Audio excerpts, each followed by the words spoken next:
visa work in 4 days. 5 men and 12 boys finish a visa work in 4 days. 5 మంది పురుషులు 12 మంది బాలులు కలిసి ఒక పనిని 5 మంది పురుషులు 12 మంది బాలులు కలిసి ఒక పనిని 4 రోజుల్లో పూర్తి చేయగలరు. 4 రోజుల్లో పూర్తి చేయగలరు. 7 men and 6 boys 7 men and 6 boys do it in 5 days. 7 men and 6 boys do it in 5 days. 7 మంది పురుషులు మరియు 6 మంది బాలులు కలిసి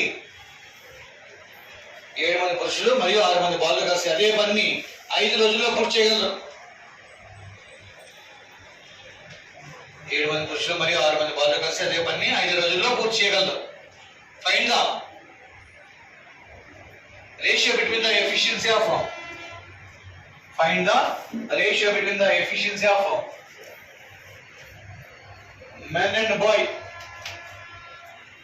పురుషునికి స్త్రీకి మధ్య గల సామర్థ్య నిష్పత్తి కనుగొను.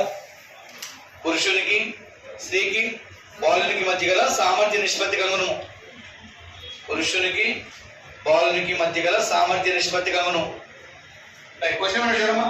5 men and 12 boys finish a visa work in చెప్పాలి 4 days. 5 members 5 men 12 boys together గా వర్క్ చేస్తే మన వర్క్ ని ఫినిష్ చేయడానికి ఎంత పడుతుంది?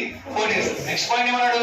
7 men and 6 boys do it in 5 days. 7 men 6 boys together work చేస్తే వర్క్ టోటల్ వర్క్ ఫినిష్ చేయడానికి 5 days పడుతుంది. అందుకని క్వశ్చన్ ఏంటి? Find the ratio between the efficiency of men and boy. men కి boy కి ఎఫిషియన్సీ కెపాసిటీ కనుక్కోమన్నాడు. Stamina strength. Right, చూడండి question ఇచ్చింది. 5 men and చెప్పాలి 12 boys ఎంతో ఫినిష్ చేస్తారు? 4 days. Next 7 men and 6 boys 5 days. ఇది వాడు ఇచ్చిన క్వశ్చన్ మీకు అర్థం అవడం కోసం మాత్రమే రాసాం. Right, so members days men into days equal to men into days.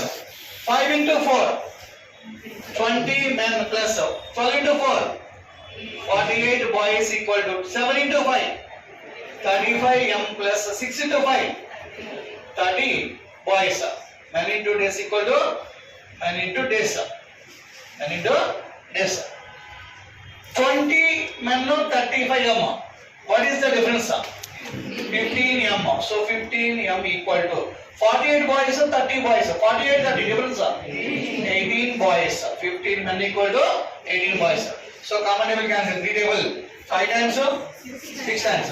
Men value 6, boy value 5. Therefore men is to boy equal to 6 is to 5. So answer is 6 is to 5. Right?